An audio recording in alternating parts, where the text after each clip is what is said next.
What happens when you actually succeed? What happens when you get to a certain point where you've met your goals and you've reached the top of the mountaintop, only to realize that there's another mountaintop?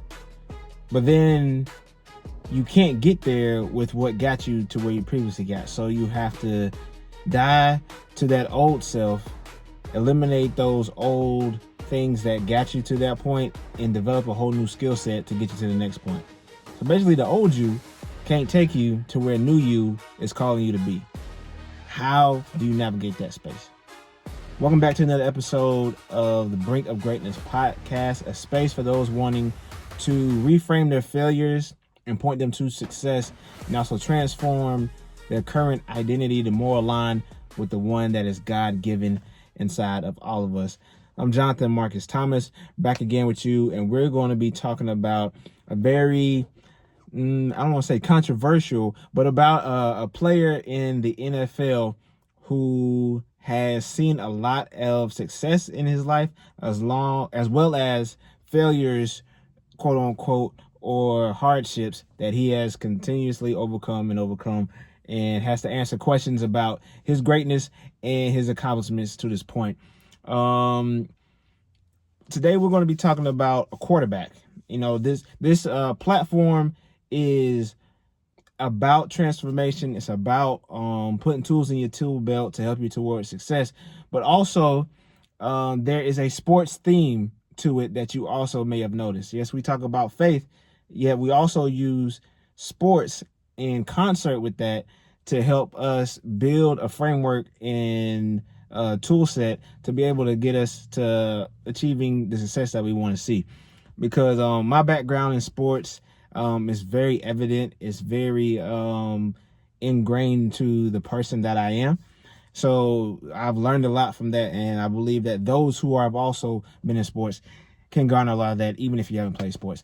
We'll move on. Keep it moving. Keep it pushing. Jalen Hurts is a quarterback of the Philadelphia Eagles.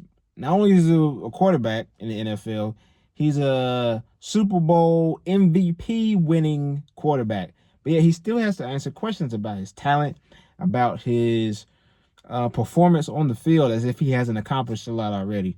But that's not without its fair share of criticism, because he has gone through a lot of peaks and valleys throughout his career, but he stays very consistent and has a foundation based off of faith and based off of discipline that he can always lean back onto and propel him forward from that point.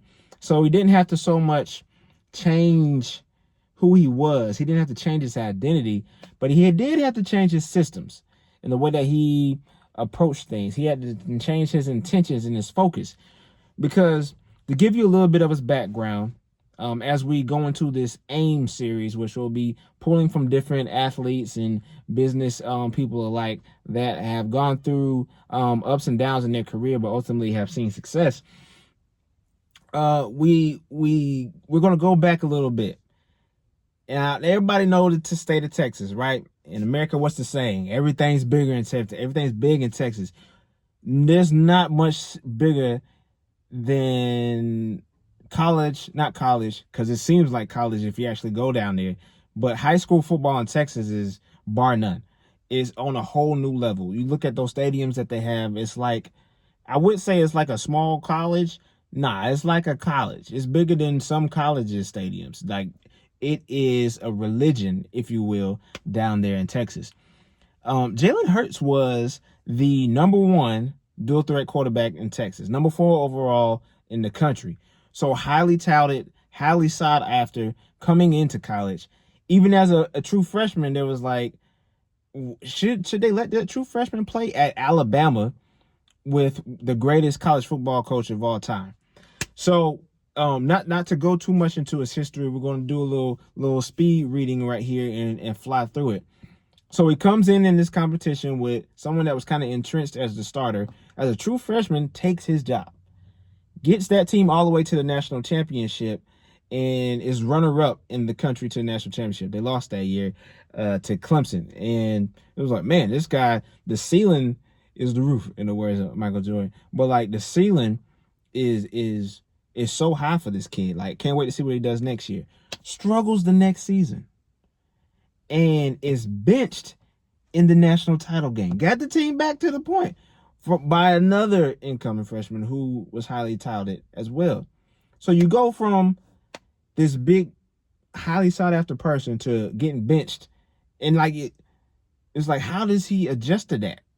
And with his discipline and his just his consistent nature and his loyalty to a certain degree, he stays at Alabama and has a little success in some backup roles, and even gave the team a big push to win their conference championship.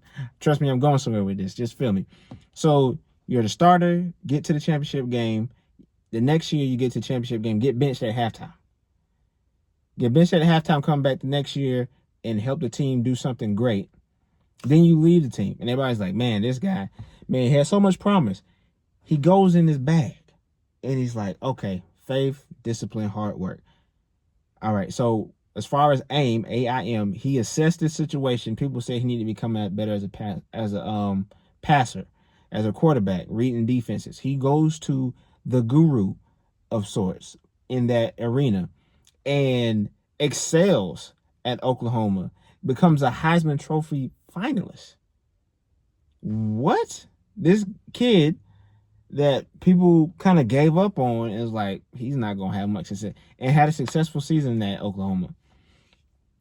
And memory serves me right, got them into the playoffs. What is that about? So once again, up and down, back at the top again, right? Because everybody's like, oh man, but they still didn't believe in the results. It's like, I still don't know if he can be an NFL quarterback. Gets drafted in the NFL, not very high draft pick, but gets, goes to the NFL. People doubting him. Gets into a situation where it's like, man, when this kid gets in, he's doing a good job. He's not making too many mistakes. He's doing this, doing that, but still don't think he's elite. Every year, he had an intention. He assessed the situation. He's not short on intelligence or self-awareness, where it's like, I have to get better because this is the area that is going to handcuff my team and keep them from being the best version of themselves. So you just fast forward through all of that. Once again, all the doubters, naysayers, but he's always back in the lab and being intentional, creating systems to maintain a level of improvement every year, and gets to the Super Bowl. Same guy that it was like would never be a quarterback in the NFL. But switch to running back, switch to a different position. And plays against one of the best quarterbacks to ever step on the field in Patrick Mahomes of the Kansas City Chiefs, and outplays him on the field. Loses the Super Bowl, but everybody left that Super Bowl like, man, he was the best player on the field. Had another down season. There's a whole nother host of reasons why that came about. People's like, is he the guy for Philadelphia? They need a new quarterback. Catching it from left and right. Goes back in the lab. They get back to the Super Bowl. Granted, they had a great team around him, so you can't lose any points for that. Can't fault him for being on a great team. Gets back to the Super Bowl, though, and balls out. Plays crazy. Gets Super Bowl MVP. And the same thing happened again. So what is that? Along the whole way, the person who they call the offensive play caller has had 11 different offensive play callers. Now, offensive play caller relationship to a quarterback. This is getting really into the sports realm, and we're gonna flip it back at the end. They're in his ear on the radio, telling him to play, picking the plays, and he has to get used to their cadence, what they like, what they don't like. They have to get used to him and what situations he prefers. Every season he has to go through this situation. So and that's uncanny. There's no consistency there for him, but yet there's consistency in performance that's required of him or expected of him. So what can we pull from Jalen Hurts when it comes to aiming for your goal and aiming for success? Because he has the assessment. He's looking at the situation, figuring out how he can get better. He has the intention, putting together a plan in the maintenance to create the systems to proceed with that process. His greatest asset of those three is his ability to assess, because he's not so much caught up in his ego, which is what I want for you, what I want for us, and to be able to transition out of a place where you're highly touted or respected and be able to be like, okay, I need to get better and I need to do it on a consistent basis. So when you aim like Jalen Hurts, whether it's in your business, in your sports, in your personal life, take your ego out of it and be able to move towards your goal with a plan that puts you in the best position to move from that old self and that old way of thinking that got you where you are to that new higher self, that new level of success that we all want to achieve. Once again, I'm Jonathan Marcus Thomas. I appreciate you for being here with Brink. Remember to take the next best step forward. Put that tool that we developed and seen from Jalen Hurts today in your back pocket. Remove your ego, assess your situation, and take the next best step forward. And remember, if no one else told you today, that you are great. Until next time, peace.